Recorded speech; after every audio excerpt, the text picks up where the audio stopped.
4 issues. 1, entire business processes will need to be packaged and translated for multiple cultures, and initial implementation of transferred knowledge must be facilitated for some time with technical support. 2, putting complete manufacturing processes or R&D facilities in place in another country requires high-level, cross-cultural, multilingual, and cross-functional global teams. 3, exporting entire manufacturing processes will accelerate under NAFTA and similar agreements. 4, finding ways to re-educate and maintain a skilled group of workers for tomorrow's business teams will be a challenge for both private and public sectors throughout the world. We began this session by asking a key question. What are the new ideas and practices that will fit this new global economy? The answer lies in the management of knowledge. A corporation is like a tree. There is the part that is visible, the fruit, and the part that is hidden, the roots. If you concentrate only on the fruit and ignore the roots, the tree will eventually die. For a tree to grow and continue to produce fruit, you must make sure that the roots are nourished. Same is true of an organization. If you concentrate only on the fruit, the financial performance, and ignore the hidden values such as human resources, processes, knowledge, the organization will not endure over the long run. This is especially true today because the new global economy places knowledge at the heart of growth and development. Facilitating and accelerating the unleashing of the know-how and creativity of people is therefore the key challenge of the third industrial revolution. Being able to assimilate and comprehend knowledge more easily is the great promise of the digital era. But to take advantage of this, organizations must accept that knowledge drives growth. Today, an organization's strength rests in the fact that people possess knowledge. By providing a timely context for releasing knowledge and sharing ideas and building knowledge, an organization can drive innovation. What is often called organizational learning today is the intentional action of an organization to continually transform itself through both adaptive and innovative learning. The reality is that all organizations learn, and they learn at different levels of proficiency and at different paces. To become a learning organization, an organization must find ways to make learning more intentional and more systemic. Helping workers to learn from their mistakes is one key to this new learning. By learning more about their work processes, employees and managers are increasingly able to learn from their mistakes. Most breakthroughs in work activity are the result of gaining insights from personal experience. Microsoft Vice President John Devon's words are echoed around the company. If you fire the person who failed, you're throwing away the value and learning of that experience. Today's companies are making more of an effort to develop and leverage their human resource assets. While different organizations may call these efforts different things, increasingly these activities are being placed under the rubric of intellectual capital. In this new era of intellectual capital, blue-collar and white-collar workers are fast being replaced by gold-collar workers, that is, persons who possess strategic knowledge. Companies have long been valued according to their financial assets and sales, their real estate holdings and other tangible assets. But financial measures are becoming inadequate when it comes to measuring the value of organizations today, especially those with few tangible assets. What price does one assign to creativity, to service standards, alliances, or unique computer systems? Traditional accounting methods simply don't reflect the worth of such vital, yet intangible keys to sustained growth. Intellectual capital is at least as important as financial capital in providing an accurate picture of an enterprise's true worth and its ability to produce sustainable earnings. But because intellectual capital has not traditionally been measured or reported, the values it represents have been hidden. Typically, there are a number of activities that can be engaged to leverage an organization's intellectual capital. These activities include creating human resource practices, policies, and systems to hire and keep the best employees, as well as special programs to support learning, to share knowledge, and to create methods to measure and report intellectual capital. The American Society of Quality Control has created the American Customer Satisfaction Index. It's an example of a method for providing the economic indicator of the value of customer capital in two parts. Human capital represents the knowledge, skill, and capability of individual employees to provide solutions to customers. Structural capital consists of everything that remains when the employees go home: databases, customer files, software manuals, trademarks, organizational structures, and so on. At this point, let's pause and make certain we are clear on the terms and the intent of the pursuit of knowledge. There are three key terms: data, information, and knowledge. Data is the formation of unorganized numbers, words, sounds, and images. Information is data arranged or processed into meaningful patterns. Knowledge is information put into productive use so that some action can be taken.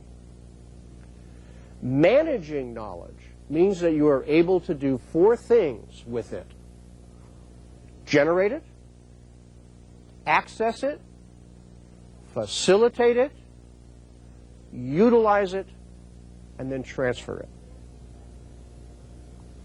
There are four key actions for organizations in managing knowledge. First is accessing knowledge. Second is making knowledge visible within the organization. Third is building a knowledge infrastructure. And fourth is developing a knowledge culture within the organization. Developing a knowledge culture will require 7 actions. 1, managing performance with information. Xerox, we call it managing by fact. 2, helping people understand the business through information. 3, building trust by sharing information. 4, viewing mistakes as learning opportunities. 5, benchmarking your competition. 6, building customer expectation models. We'll talk more about that later. And 7, helping people behave like owners. Louis Platt, Chairman, President, and CEO of Hewlett-Packard, says, "Successful companies of the 21st century will be those who do the best jobs of capturing, storing, and leveraging what their employees know." Many organizations have initiated major projects to assure that knowledge is understood and shared within their organizations. At British Petroleum, they conduct regular seminars on knowledge for senior executives, and they have launched 3 global knowledge management projects, each headed by a senior executive. At AT&T, they have established a network of knowledge experts, and they have initiated knowledge-sharing projects across the business. Microsoft has mapped their core competencies, and at Hewlett-Packard, they have established a knowledge infrastructure to manage 7 knowledge projects. At both Lotus and Xerox, there is an infrastructure of subject matter experts on engineering, service, and software, and these lists are distributed internally via the web.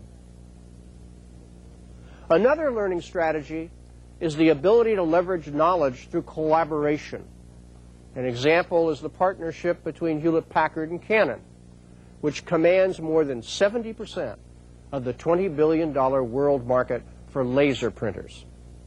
Canon invented and makes the engines which pour ink onto the paper. Hewlett-Packard handles software, microcontrollers, customer research, and marketing. This alliance has endured even though Canon and HP compete very aggressively in lower-priced inkjet printers. About now, I think it is time to pause. In the next segment, we will look at strategies and actions you can use to become more responsive to your customers. Are there any questions? Thank you, Mr. Finnigan. Let's begin the first question and answer session. We will try to answer as many questions as possible. Therefore, we ask that only one question be asked per phone call, and that these questions be as brief as possible. You may call the studio directly at the phone numbers or fax which now appear on your screen. We remind you to make your phone calls at a distance from the monitor to avoid feedback.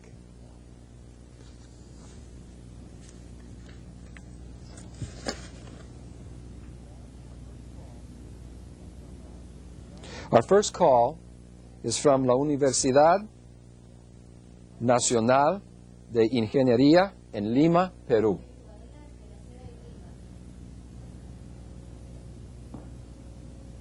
Aló.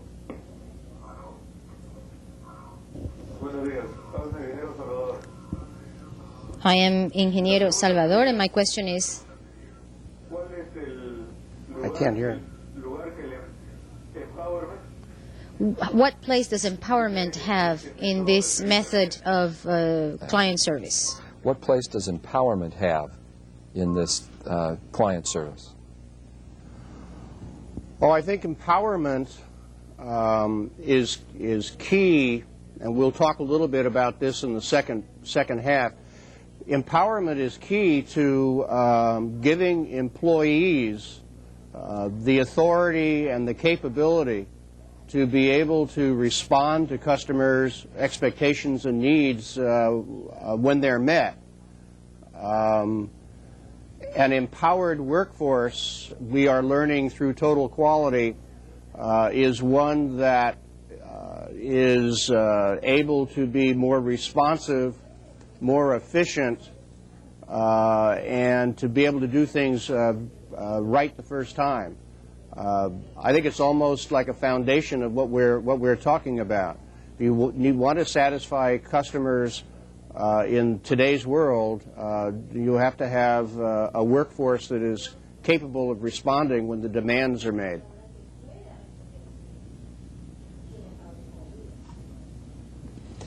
Our next call is from el Instituto Tecnológico de Cerro Azul, Veracruz, México.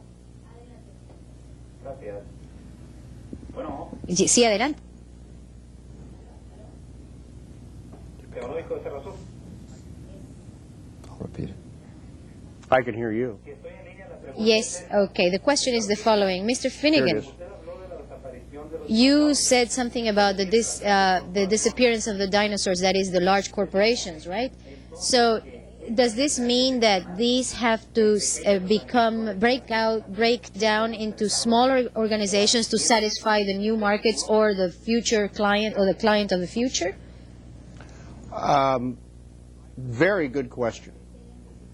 I don't think I'm prepared to say that all large organizations will have to break up into smaller groups, that is by divestiture.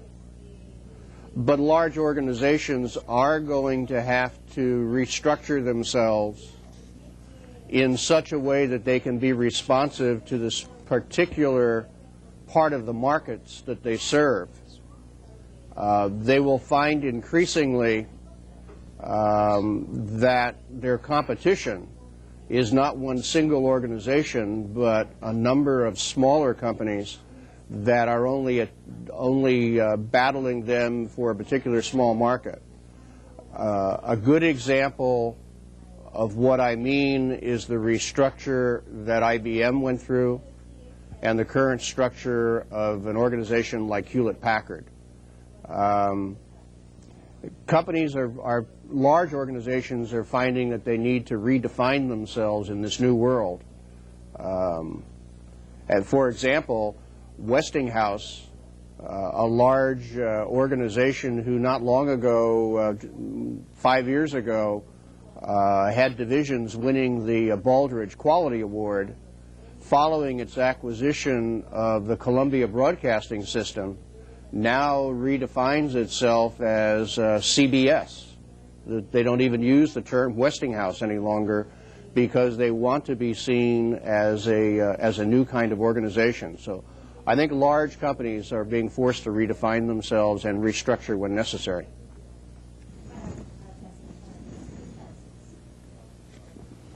Our next question is from la Universidad Tecnológica de Nezahualcóyotl, en Nezahualcóyotl, Estado de México, México. Good morning. Mr. Finnigan had just said that the large corporations ought to downsize. My question is, do you mean that one of the keys in development in Latin America means it should give way to small enterprises and to be more functional as far as human resources? Is that what you're suggesting? Another very good question. I'm suggesting that the nature of the new economy and the competition globally is forcing organizations to do two kinds of things. First of all, to make alliances and arrangements with other organizations that may have been competitors and may in other marketplaces be competitors. Secondly, they are being forced to take a look at their structures and their functions and to optimize those, and in many instances this does mean downsizing. And downsizing either by divestiture or by simply expecting more to be done by fewer people. I'm not suggesting that an organization that is functionally competent, able to meet its customers' demands, needs to downsize for the mere sake of downsizing.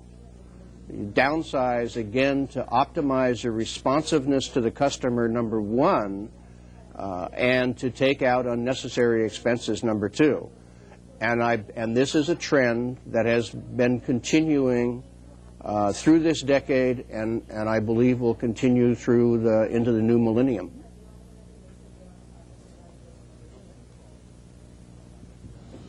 Our next call is from la Universidad Nacional Autónoma de México, la Facultad de Estudios Superiores en Cuautitlán, el Estado de México. Good morning, Mr. Finnigan. Would you mind elaborating a little bit more on your point of view of benchmarking, the place of benchmarking? Sure. I will talk a little more about benchmarking in just a moment. But let me say that benchmarking is rapidly becoming the process of choice among international organizations for the exchange of knowledge. And that is happening because it is a non-threatening, controlled way that allows organizations to share with one another their best practices. It is not a replacement necessarily for other kinds of intelligence, but it is the key process that allows us or allows organizations to go out and identify the best practices in an industry or in the world and determine whether or not those practices can allow us to become more efficient and more effective at what we do by implementing them in our own organization. I think an organization of medium to large size that does not practice benchmarking on a regular basis places itself at a disadvantage in today's world. Our next call is from KTV Comunicações in Rio de Janeiro, Brazil.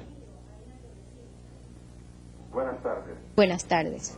Relativamente a las nuevas tecnologías, ¿no sería According to the new technologies for small enterprises, wouldn't you think that there is a contradiction in as far as the unlimited capabilities of communicating with the lack of resources, financial resources, in order to act in a global market, given that the expectations and needs of the clients vary from one place to another, I mean from one country to another? What would you say? That is a very broad, sweeping question. The best answer I can give you is to keep it very simple. We are all in business for the purpose of serving a customer with a product or a service. When we focus on what that product and service is and what kind of investment is required for us to make in order to provide it, and whether or not the return on that investment will be sufficient to justify the investment, if we can keep the focus on that, then peripherally how we facilitate that with the use of technology or any other kinds of investments will determine how we can expand. If you are talking specifically about technology as the product or service, that market or those markets are exploding all across the country, all across the world. And one of the things I think new and young organizations need to keep in mind is that they need to understand their niche, their place in the marketplace very well. And they need to realize that if they are successful, they will meet with competition. And the technology that they are utilizing in all probability is going to change. It's one of the phenomena of this new economy is the rapid change in technology, both in terms of pushing it into the marketplace and the pull the marketplace places on new technologies.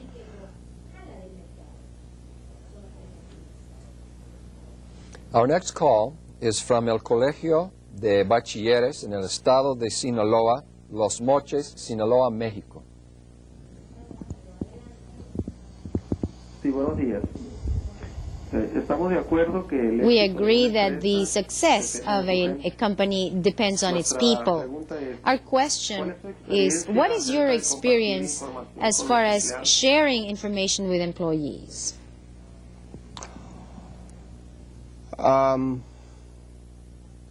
I think I hope I got part of that message across, and maybe in the next segment it'll get reinforced. There is growing in the literature an expression called management by fact. And what that simply means is that organizations are learning to use information and knowledge as the means of measuring their progress and their success. I honestly believe the most important thing an organization can do today is to improve the flow of knowledge and the value of knowledge within their own organizations, to facilitate people to learn more about the company, more about the organization, more about the marketplace in which they serve, and have the opportunity to acquire the additional skills and information and knowledge they need in order to improve themselves both professionally as well as an asset to the organization.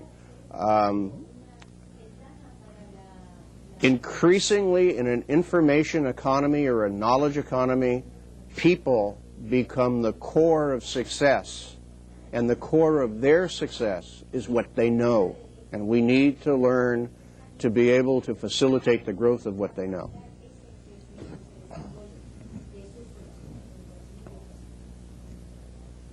Our next call is from Mexican Satellite in El Distrito Federal de México, Mexico. Mira, ¿sabes por qué? Porque sí te queremos dar preferencia.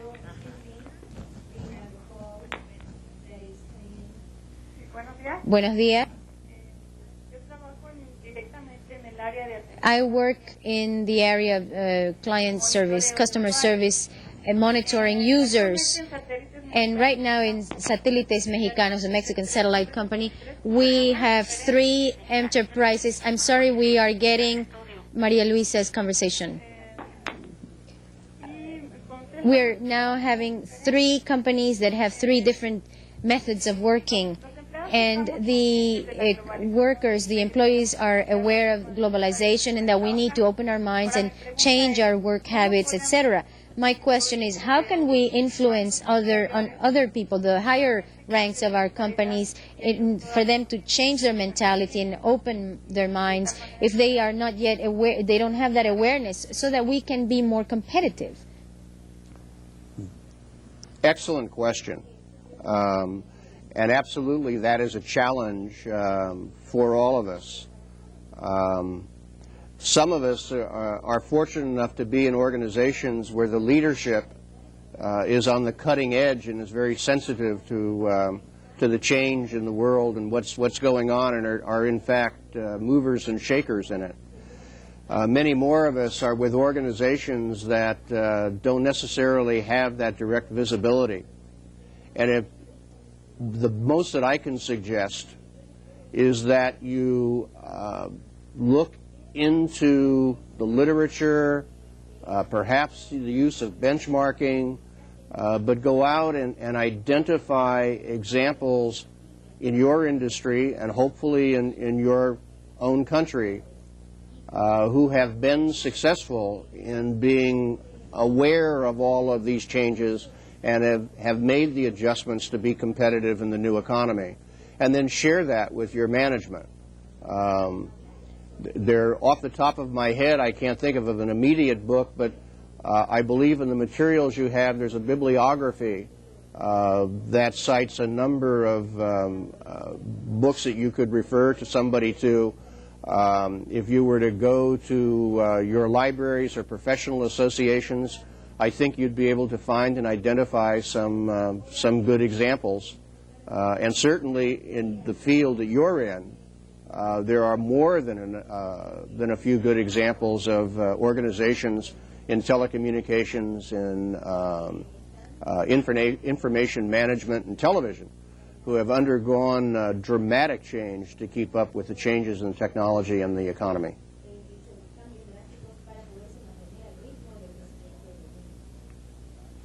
Our next call is from la Universidad Espíritu Santo en Guayaquil, Ecuador. Sí, el señor Finnigan. Mr. Finnigan, ¿De qué manera considera que se acelerará el how do you think this emergence of this new economy will be accelerated? Will it be by virtue of the liberalization of the agreement of liberalization of the agreement that was signed in Singapore in 1996, and the latest initiative by President Clinton that is establishing as a national goal the creation of a free trade zone on the internet in the future, in the near future? What do you think about this? If I knew the answer to that, I could become a very wealthy person very quickly. I don't know. I think there's an old adage that water seeks its natural level. And what will happen is that organizations will take the paths of least resistance that offer the most promise. The only message that I would wish to portray is that transition will occur. The cooperation will occur. What methodology that is followed and the exact process, we'll just have to wait and see what happens. Our next call is from La Universidad Privada Boliviana in Cochabamba, Bolivia.